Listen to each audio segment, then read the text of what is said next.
Okay, so the video that I'm going to look at today comes from a channel that was suggested to me by one of my subscribers. You know who you are. Thank you for this. I have to say, I feel the same way as you do about this individual. So this person is called Yvette Vibes, or her channel is called Yvette Vibes. I don't know whether, I'm guessing Vibes probably isn't her last name. And she's someone who claims to be not really Australian, living in the UK. So somehow she says that she's from Australia, but she doesn't identify as being Australian somehow. She calls herself a fake Australian frequently, or a pseudo-Australian and stuff like that. So, to be honest, I haven't looked at the rest of her content because, well, you'll see why. So I'm not sure why she refers to herself as a fake Australian, and why she then thinks that she's now qualified to make a comparison between Australia and the UK. I guess everyone can make comparisons, but to turn around and say, I don't identify as Australian, and then start making a comparison, you'll see where I'm coming from anyway with this. So let's jump in and find out why this creator believes that Britain is better than Australia. Hi guys, and welcome back to my channel. If you're new around here, I am Yvette and I moved to the UK 2.5 years ago, and I'm documenting my experiences. So for today's video, I wanted to highlight some of my favourite things about England and why they make me want to stay here forever. You know, never say never, blah blah blah, but like as of now, this is how I feel. I'm aware 3 years isn't like the most time to put like your stake in the sand and be like, I'm sorted. However, COVID has aged us all at least 10 years, so I feel like I've been here 10 years. So yes, full disclosure, I actually already made this video and then I felt it came off very angry at Australia. So I'm gonna try and reshoot it, make it a bit more positive, more sing the praises of England rather than shoot down Australia. Yeah. Well, that already says a heck of a lot. And I'm just going to say, if you are recognising that you are shooting down Australia, perhaps you should just completely scrap the idea of that particular video in the first place, given that there's going to be Australians who do come across this video and think, who is this pretentious upstart who is claiming that she is better than the rest of Australia? You know. So apologies if you see hints of that, but I'm trying my best. So without faffing on too much, my favourite Britishism, I'll jump into it. Number one, the slang. No, I'm joking. It is great though, but not. It doesn't factor into where I want to spend. Actually, it does a little bit, but it's not my list. I shouldn't have even mentioned it. Number one, going off with the loaded one. Now this is going to sound weird. Stick with. Now, I find the UK values education and intellectualism a lot. So I think now I'm not saying everyone here is Stephen Hawking or Stephen Fry or just Stephen, I was going to say Stephen Attenborough, that's not right, David Attenborough. But the fact that I can point to some intellectual people that the British society holds in high regard speaks volumes to its values, in terms of you value these people because they're smart.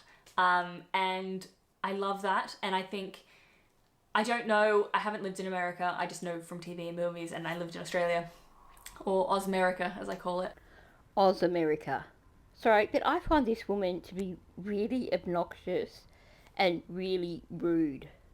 Part of me wants to be like, yeah, I'm not going to do this video.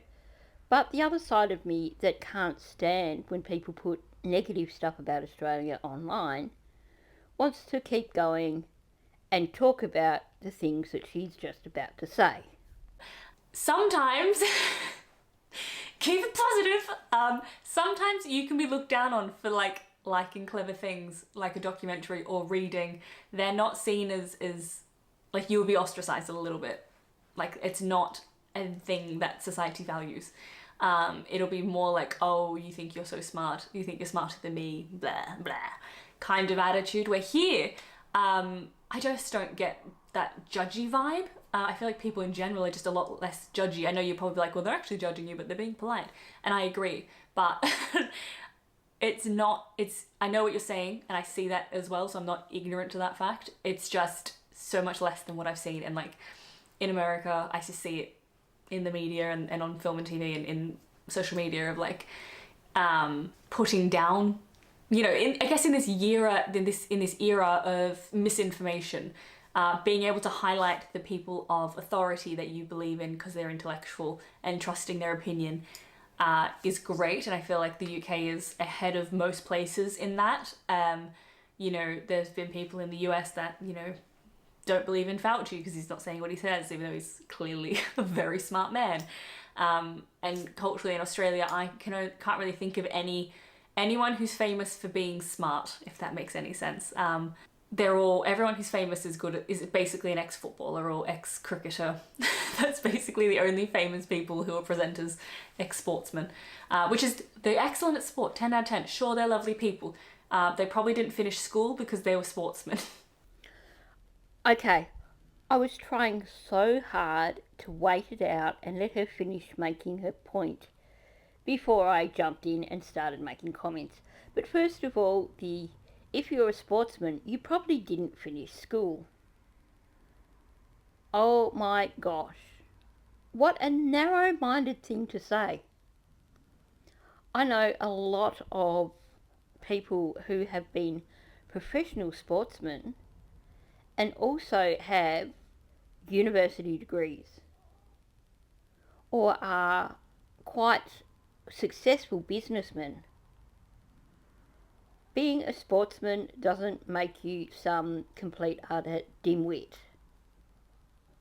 Now, in terms of saying, well, Australia doesn't value people for their intelligence. People don't become famous for their intelligence. We have a different perspective on things. We're not knobs. I'm sorry, but I've got to say it. We're not knobs. We have a lot of very, very intelligent people in Australia. But we see them for their contribution to society as the person that they are. We don't have that whole thing of putting someone on a pedestal because they went to Cambridge University and that makes them better than everybody else. People here in Australia generally don't brag about academic achievement. It's not that they don't value it, it's that they don't brag about it. They don't see it as something that needs to be looked at as identifying with who they are. I'm going to give you a classic example, and you may or may not already know this.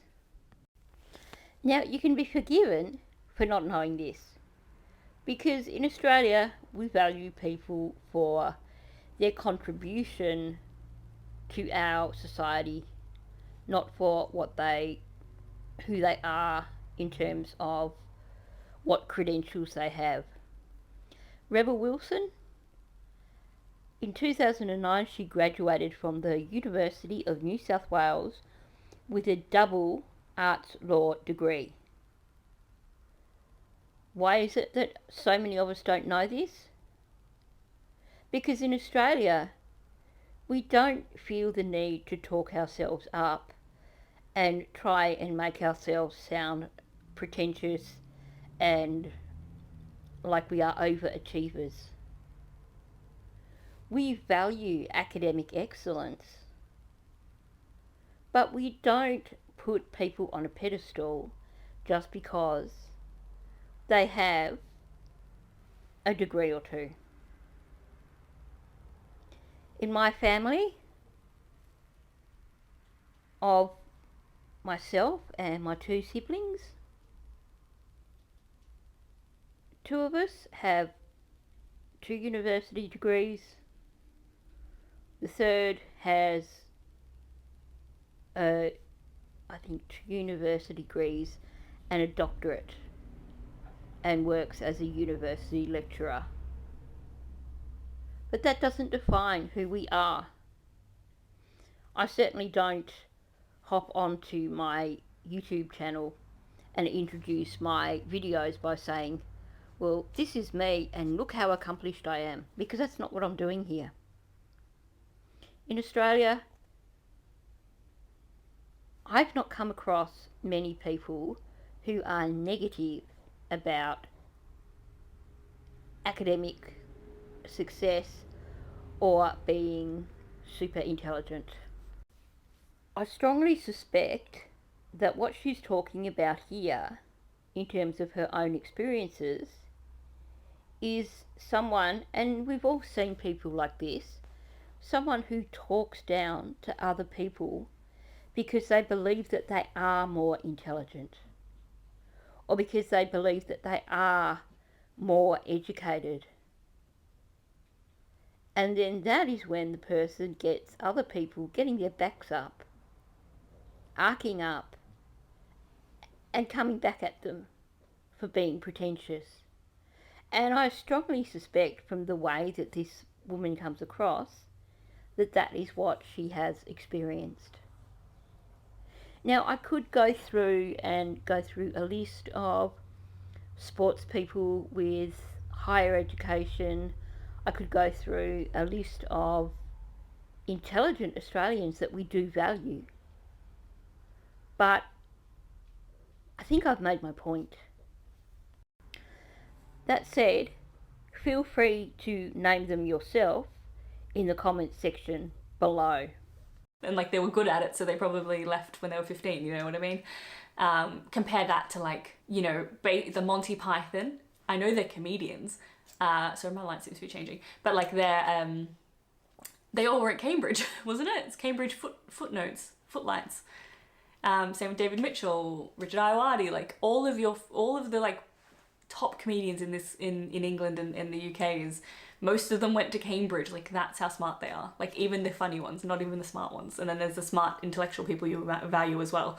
So I love that aspect to British culture of like the intellectualism and encouraging learning and it not being a negative thing and not being called a nerd. Can you tell I was called a nerd? Clearly I've internalized this, but you understand. So I love that. It's probably my favorite thing because I'm a big proponent of like learning. Didn't think that would be controversial. I honestly believe that from the places I've lived, the places I've worked, etc., that in Australia you get back what you put out. So if you are acting like a nerd and acting like you know better than everybody else and you are more educated than everybody else, then chances are they are going to call you a nerd and they're not going to be kind about it. Because Australians don't like people who are pretentious. And this lady comes across as being pretentious. Now she's talking about all these comedians from the UK who have been to Cambridge, yada yada. Okay, well I've already mentioned Rebel Wilson. There is a lot, if you look up a lot of Australian comedians, there are a lot of highly educated Australian comedians. There are a lot of highly educated Australians that you see as commentators, etc. And she is intentionally being ignorant here, I believe.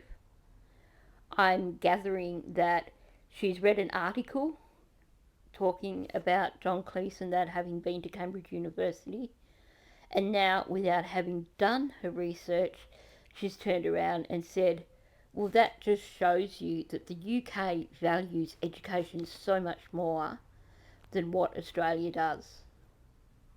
And to that, I call BS. On that note, and it probably goes hand in hand, and I'll keep this one very top line, I feel like people here are slightly more politically aware. I find in a lot of the rest of the world, it's just both parties are bad. And while that's probably true here as well, I'm not saying it's not.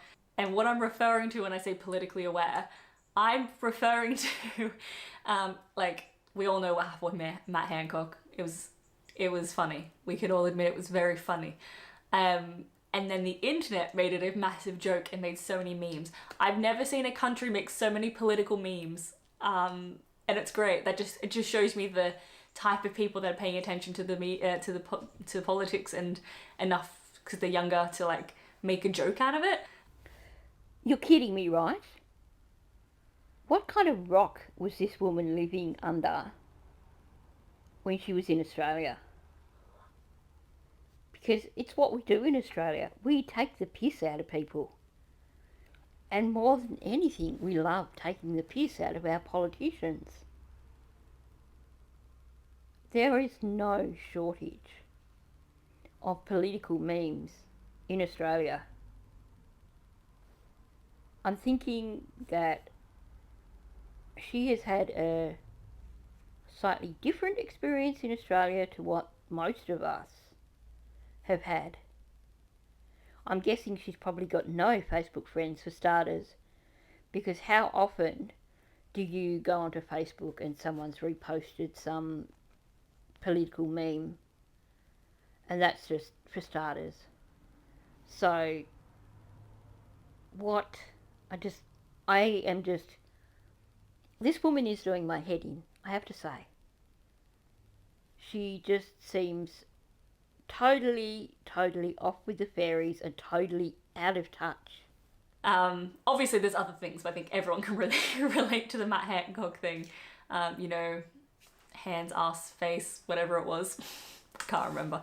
There was so many funny jokes when that happened, and I was like, I'm very interested in politics. I keep up with it. So being able to have political humor, so great. I love it. So apparently we don't have political humour here in Australia. This is what she believes.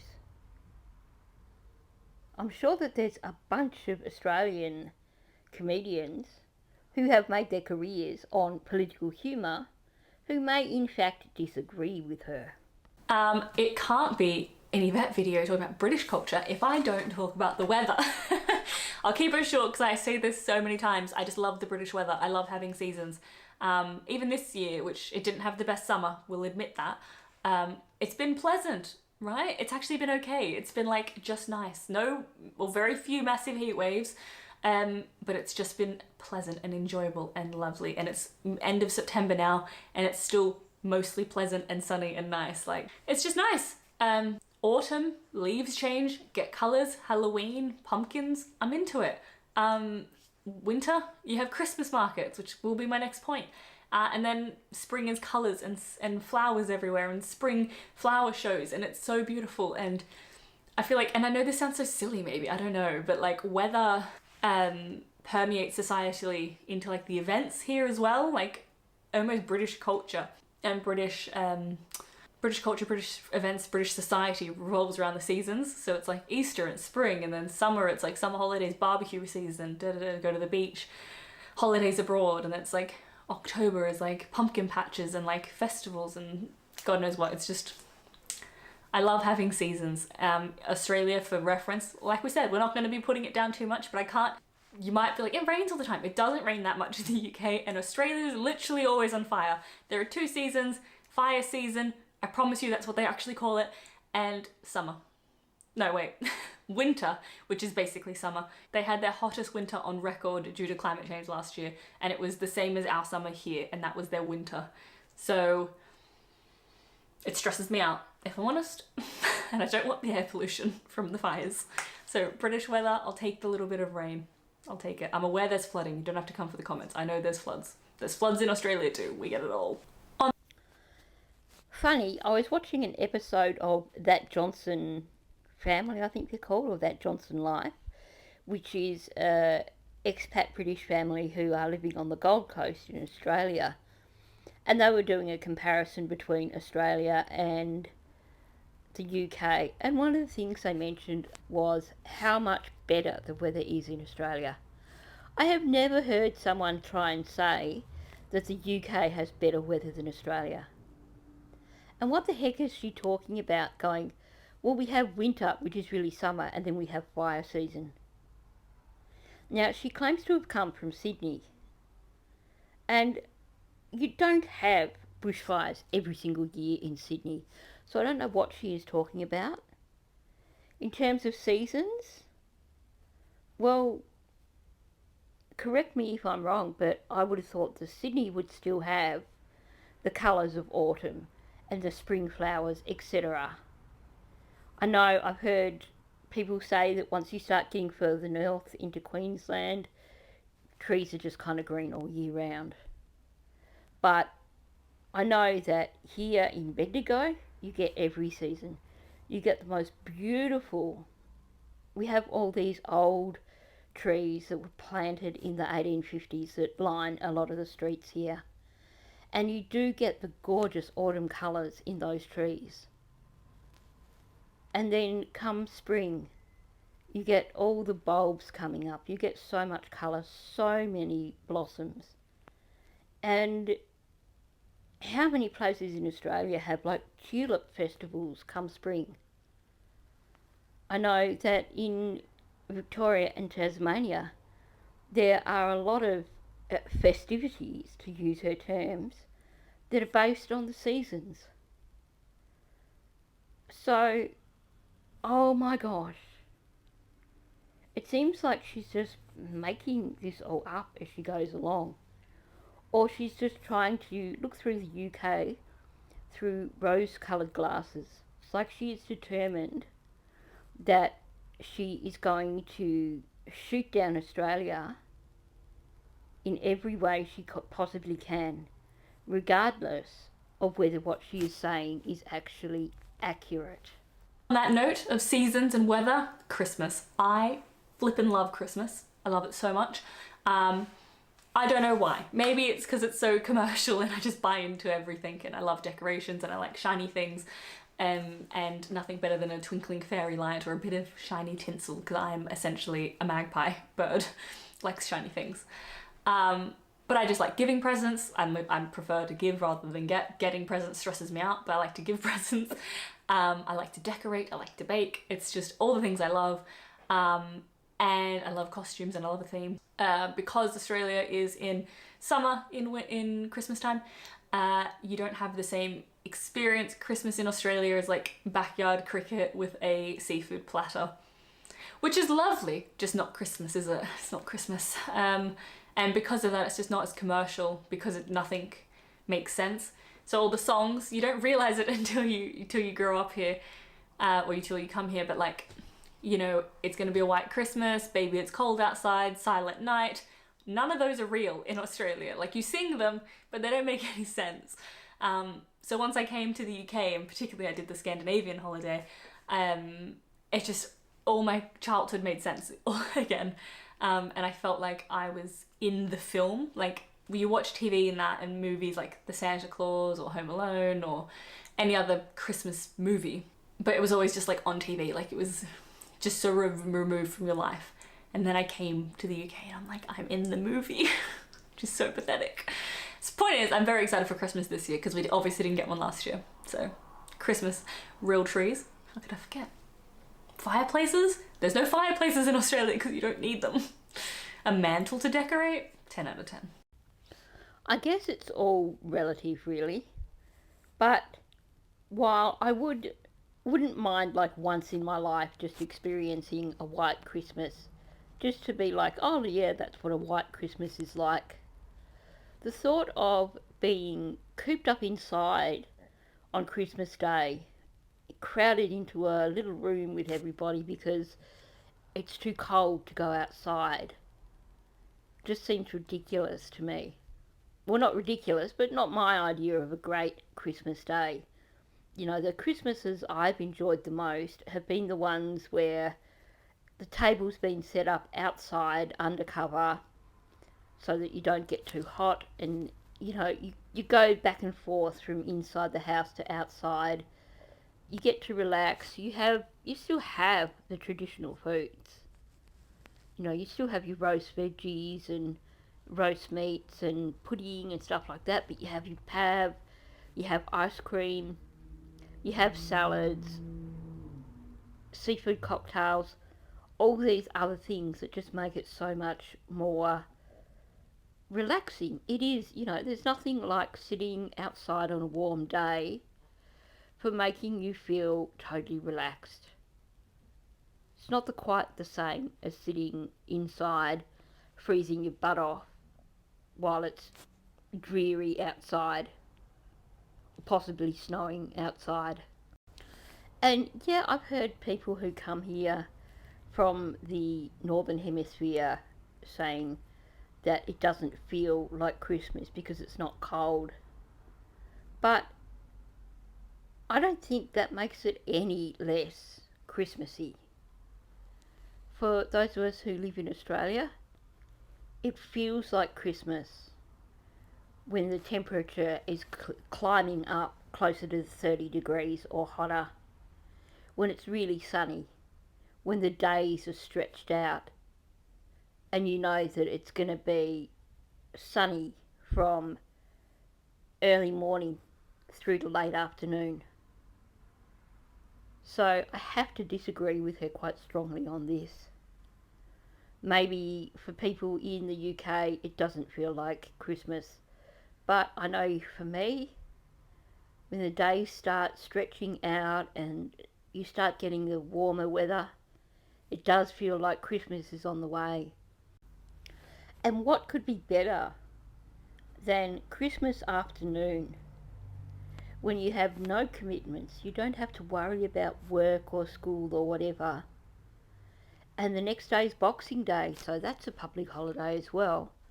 So you've done all the family thing, you've done the family meals, and you can just go off to the beach for a few hours and just chill. That is what Christmas is about to me. My next one is the nature. Now, Australia does have good nature, so this is in no way a put down. They have great beaches, I get it. I love mountains. I love the Lake District. I love Wales, Snowdonia, the Scottish Highlands. Like, there are so many beautiful mountain ranges, and they're not the Swiss Alps, which are quite big, but they're like a good amount that you could do on a weekend and not, need to train for. I just love it. I love the nature here. And then I also love the rolling hills, like the farm. I know it's just farms, but they're green. In Australia, the farms are yellow. It's like the start of The Wizard of Oz, where everything's sepia, including the road, because the road is bleached by the sun. So when you're driving through the countryside, it's just yellow. Everything is yellow. So I drive through the countryside here and it's all green. And I'm like, I feel like I'm in a storybook. It's so cute. I love it. It's just farms. And farm culture here I really enjoy. I don't know why. I don't know why, and it doesn't make any sense, but I feel like farm culture here is like wellies and corn and like a friendly cow and like green rolling hills, and it's very Bob the Builder, Postman Pat kind of Teletubbies even vibe. And then Australia in my head is just like, my image that comes to mind is like desert, everything's yellow or dusty, lots of dust, barbecue, and then like those like tin, the tin roofs that are like folded metal, and it's all rusted. Everything's rusted in the country there. And that's my brain. I don't explain it. I hate the country farm in Australia, and I enjoy it here. So apparently her understanding of farm life in Australia either comes from McLeod's Daughters or the McCain's commercial, the one where the kids are in the upstairs room eating corn and it's splattering on the roof. Because what she's described is maybe a few areas in outback Queensland in terms of dry properties that are more, they're not farms, they're stations. There's a different thing. I don't think this woman has ever been out of Sydney. She's certainly never been south. She's certainly never been to Tasmania, and she's never seen like the rolling hills in Tasmania or the green farmland in Tasmania, even Victoria. I mean, okay, yeah, it dries off through summer, through most of Australia, but that's only a few months of the year. Give me a break. At least the rest of the year it's not soggy and cold. I honestly believe this woman has never left Sydney. She's got no idea what a rural property really looks like in Australia. Seems like she's got no concept of the Australian landscape. I mean, heck, if she lived in Sydney, why didn't she catch a train and go check out the Blue Mountains? That's pretty damn amazing, right there in your own backyard. Like I said earlier, it seems like she's just looking for excuses to hate on Australia and coming up with scenarios that we know are pretty much crap. Yeah, you do see some gorgeous images of British farmland where it is super green, and there's all those dark clouds because it rains for so much of the year. So what's the point in having this super green, lush hills where you can't go out because it's raining or it's too cold? Someone make sense. Psychologist, please diagnose me. I'm not a psychologist, but I'd be happy to have a go at diagnosing her, although it may not be flattering.